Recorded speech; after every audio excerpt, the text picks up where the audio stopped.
Welcome to Living Chassidus. Together, let's live the Chassidus we learn.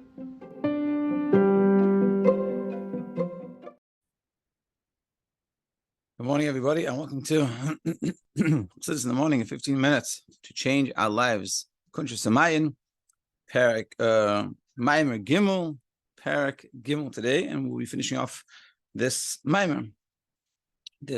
My third Maamar. Basically, we're discussing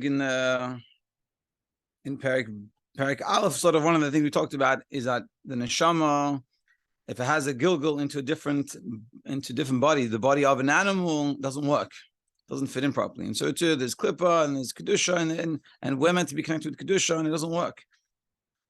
And that's sort of what we talked about in yesterday's days.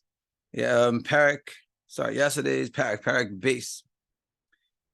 That the neshama of a person is meant to connect with that neshama of the person is meant to connect with a guf of a person. And if there's if in Gugulim it's put into the neshama of a person, put into the body of an animal, it doesn't work. And this is sort of what we're saying when we do the wrong thing, we don't connect with Kedusha and connect with Klippa, we're mixing the things up and it doesn't work properly. And whereas we connect with Kedusha, we become Keli for Lakus and we see Lakus, whereas in the other way, we don't. And that was sort of essentially what we're saying. Perek Gimel. Just like it is in the Sitra Acha. Just like this is what we talked about till now, which was Klippa and Sitra Acha. Now we're going to discuss how it expresses itself in the 365 negative commandments of the Torah and the Rabbanon.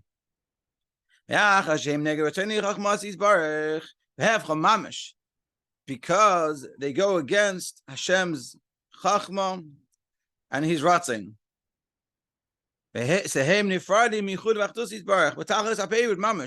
Therefore, when we don't, meaning there's a negative commandment that we have to hold ourselves back from doing.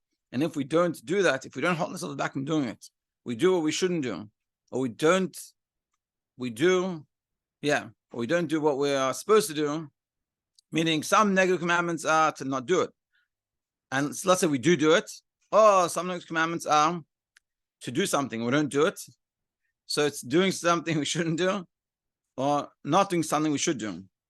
When we do that, unfortunately, we separate ourselves from the unity of Hashem in the ultimate level of separation. Just like Sitra Acha by Klippa. Hanikra is Avodah Zarah, just a Klippa and Sitra Acha, which is called the Elikim Acherim and Avodah Zarah. Mechamas Hester Panim Sharatzon Elyon and Kanal Perek. Like we said before, when you do that, we get the life force from the wrong place. So we're concealing godliness. Even though we have godliness revitalizing us to keep us in existence, but it's in a state of godless. And maybe a simple way of trying to understand this, if you're married, it'll be easy to understand. But in a relationship, there's sort of no like middle ground. There is and there isn't. Meaning, when you go against your spouse, do something that's against what your spouse wants, it's not like this is not so bad. It's wrong. There's no like they have like this idea of in Shalom Bayis. It's called like the ATM machine. So you have withdrawals and you have deposits. When you do something good in the relationship, something that the spouse likes, so you deposit. Whereas when you do something not good, you withdraw. But really, that marsh is not 100% like good because you don't, in a bank account, you put in money so you can withdraw. In a relationship, you don't do nice things, so then you can do not good things. You always, I think the marshal is more of like an investment account. You're investing and you keep on putting in. You never want to take out. Sometimes, for whatever reason, you have to take out, so you take out something. But the hanacha, the action, the way you do it is you're putting in money, and you want it to accumulate money. And this is sort of with the relationship. And this is the same thing with the relationship with Hashem. We want to just keep on putting into the relationship. And therefore, when we take out, especially, you take an investment account, the whole key to the account is you keep on adding, not that you take off. If you take off, The whole kuntres of it is that over time it for the words, but accumulates. It's compound. It gets more and more. And so too with relationship. The more you put into the relationship, the better it gets, and the more it gets. So too with our relationship with Hashem. The more we invest into the relationship and doing the positive thing, doing the things we're meant to do, and holding ourselves back from doing the things that we shouldn't do, that's the proper relationship. Whereas if we take out, we unfortunately, Yetzer Hara overcomes us, and we listen to Yetzer Hara, and therefore where we don't connect with Hashem, we're separating ourselves. And this is what we're saying. Yeah, just like Klippa and Sitracha, which are called Avodah Zara and Elokim Achim, foreign gods, other gods. Why? Because we're concealing godliness, God's countenance. And what we're saying is, when we're doing the thing we shouldn't be doing, and we're not doing things we should be doing, we're ultimately separating ourselves. And so too, so to the three garments of our soul, should be soul, which is coming from the Klippas Noga, which is the power of energy. Klippas Noga is power, and it depends on what we do with it. Either we'll do a mitzvah with it, and then we elevate it, or we do something negative, and we lower it. And that is expressed in our garments. Shehem, machshava, divrei meiseh, our thought, our speech, and our action. And this is something we deal with the whole day. We have thoughts, and we speak, and we do things, and we have to always. And it's all in this realm of Klippas Noga, and depending on what we do with it is how we connect. So it's not just if we do a mitzvah, we elevate it and bring kedusha, we become batal to Hashem and connect to Hashem and elevate and oneness with Hashem. Whereas if we don't do the things we're meant to do, we do the negative things, the wrong things, the things that aren't good for our neshama, we take that Klippas Noga and we descend it, and we become connected to something that's totally like separated from Hashem, against Hashem's ratzin.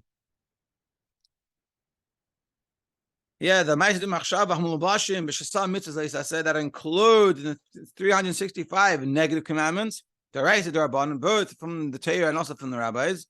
V'chein and so too Mahus HaNefesh Atzah, the essence of the soul itself, Hamulubashis B'Levusheh, which is included in these garments, the soul that's included in these garments.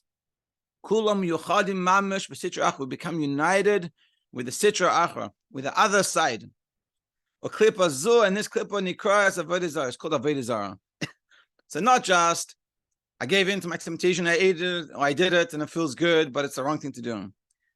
We're pulling ourselves to the wrong side. We're connecting ourselves wrongly. And just like we said in the beginning of this whole thing, and that's that a Jew by nature doesn't want to separate themselves from Hashem. So how do we manage to separate ourselves? Because this is the problem with this with the Yetzer Hara.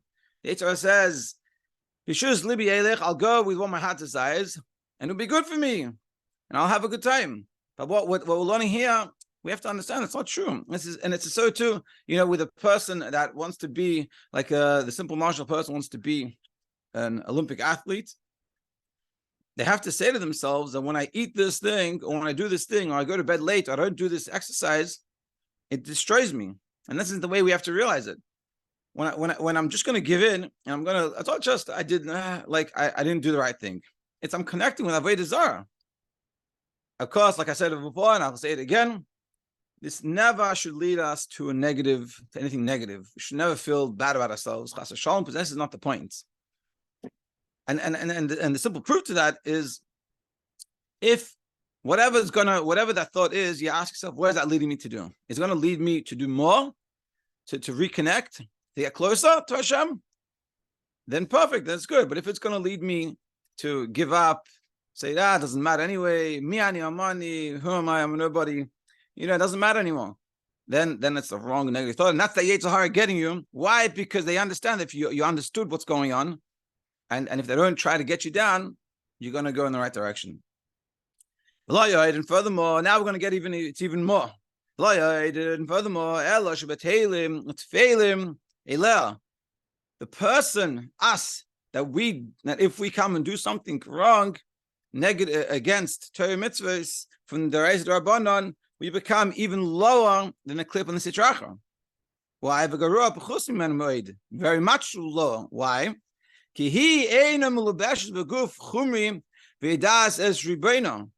Because first of all, the clip on Sitrachra are going against the Shasam Mitzvahs Leisase. It isn't included in the body. These negative things, these clip on Sitrachra, is not included within us by nature. And it knows its creator, knows Hashem, and it doesn't rebel against Hashem. To have its effect with the evil kings. The only reason why it does do these things is because this is its shlichus from Hashem. It's a good shliach. Unfortunately, it's in the wrong direction, but this is part of its job, and it's just doing its job very well. Like it says about Bilam, Lo yuchal laver es pi Hashem. I can't go against the words of Hashem, like he says in Bamidbar. Yes, even Bilam Rasha, but ultimately he was just doing his shlichus. He was a Rasha, but in his shlichus. Vavshnik avodah zara, even though it's called avodah zara, and it's called the God of gods. They can't at all go against Hashem's ratzin.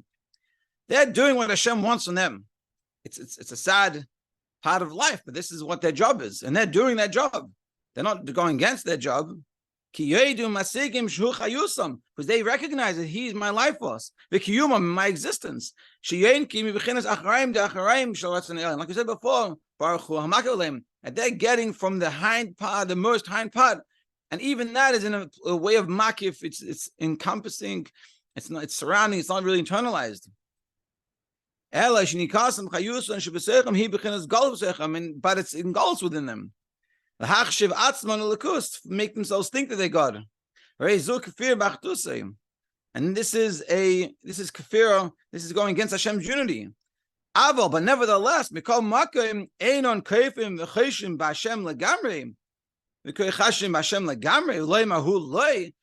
go to the extent of saying there's no Hashem. Even though that, and ultimately what we're saying is the clip on Sitrach are doing their shlichus. They're doing what they're meant to be doing, and even though it's bad, it's not good, but they don't go to the extent they don't even believe that Hashem doesn't exist at all. Hashem's in galus within them, but it's still not to that extent that they don't believe in God at all. They call Him the God of gods. The Hainu meaning they recognize that the whole life force, where do they get it from? It comes from Hashem. And therefore they never go against the will of Hashem. And only what we're stressing here is this clip of Sitra Achra, as bad as it is, and as much as it brings Hashem to Golus, it's doing its job, ultimately. And it's not going against Hashem's will for them. Show what Hashem wants in their shlichus. Their shlichus is to make this, ultimately it's for, we're not talking about it here, maybe later, but it's talking about, it's really Bechir Chavshis to give us that free choice, to make that choice. We said before, B'chat B'chaim, you have to choose the right choices. But what we're showing here is they're going in the shlichus. Now, what about us? So therefore, if we go against Hashem's ratzon, who garua pachus harbe moed misitra achra v'klipa hanika v'edizar v'lekim we descend to a much lower level than the sitra achra and the klipa, which are called avodah and other gods. V'hu b'tachas ha'peir miuchud v'achtusay shall HaKadosh Baruch Hu. We are separated from Hashem's unity. Yeah. From His oneness and unity of Hashem. Yes, amen. More than the clip of Tracham. It's as if we deny the unity of Hashem more than them. Meaning, because ultimately, as bad as they do, they're doing their shlichus. We have the potential for greatness. This is the challenge of life. We have the potential for greatness, and that comes with a lot of pressure. Meaning, it's what we do is a lot more heavy. It weighs more. It has more potential for good, but also ultimately more potential for bad. And this is the struggle of life. Again, of course, if we struggle, this is part of it. Hashem doesn't expect us to be perfect, and the Rashav doesn't expect us to be perfect, but He's trying to help us overcome that challenge by recognizing things. And when you come, you say to yourself, I don't want to be separated from Hashem. So am I going to, and doing this thing, whatever it is, not davening or not washing negavas, whatever it is, not lighting candles, whatever it is that we have a challenge with. If we say to ourselves, if we think, we meditate about what we learned, and we say to ourselves, hey, if I don't do this, I'll be worse than Bilam. Me? Worse than Bilam? That's not going to happen. That's not happening. I'm not worse than Bilam. And it's meant to be motivating. Motivate me. No, I'm not going to do this. I'm not going to connect to this. I'm not going to do it. This is the wrong thing. I'm not going to do it. Where does the challenge really come from? Because we don't think about these things. We don't have this for bringing, and we just do things. And maybe afterwards, the Yetzer Hara will come, like we said before. Maybe in the first Maamar, the second Maamar, the Yetzer Hara comes. Yeah, it was the first Maamar, right in the beginning, the first oath that he says to us to do it, and then the next day you wake up and he makes you feel really bad about it. And that's the problem with this whole thing. And what we're trying to show here is this idea to think about, internalize it. So then our whole mind shift changes. And then when we look at something, it's like if you look at the biggest tire they have, let's say ice cream. Person's trying to lose weight and look at ice cream. If they come and tell themselves all the time, I love this, but I can't have it. It's going to be such a struggle. Whereas when you say to yourself, this thing is going to destroy my life and it's going to separate me from where I want to go. I want to be 120 pounds, whatever, 160, 180, 220, doesn't matter. I want to be whatever it is I want to be. And I need to lose weight, and eating this food takes me away from that, and it destroys my life, and it's making me had to run, had to walk, had to breathe, had to sleep. Then it's a lot easier of the challenge. And this is what we're saying. So Mr. Hashem, all of us, just finish off the kitzur, and the kitzur is summarize what we learned. Hashasa mitzvahs leisa said the 365 negative commandments, visur darabanan, and the ones that are forbidden from the Torah and from the rabbis, heim nifradim me'achdusay yisbarach. When we do it, or when we don't, when we do what we shouldn't do, when we don't do what we should do, they separate ourselves from Hashem's unity. Kamaya sitra achra, like sitra achra, shenikreis avodah zarah, which is called avodah zarah. V'lachein, and therefore, hachayta, someone that sins, harei machshavtei v'dibur u'maisa shaloi, our thoughts, our speech, and our action, uchlalus nafshay, and our soul, habul that's included b'sitra achra. All of those things are being included in sitra achra. V'hu garua mimeno, and ultimately we become worse than the sitra achra. Because we deny godliness more than it. Because the Sitra Achra, ultimately we showed that the Sitra Achra doesn't deny godliness. It says he's God. I'm just doing my shlichus, and my shlichus is very negative. And for us, we can reach the heights. So therefore we can also descend to lower. So Mitzvah Hashem, all of us, we should have only good, and we should listen to Yetzer Tov, and we should be nice to ourselves and have an amazing day. Thank you for joining.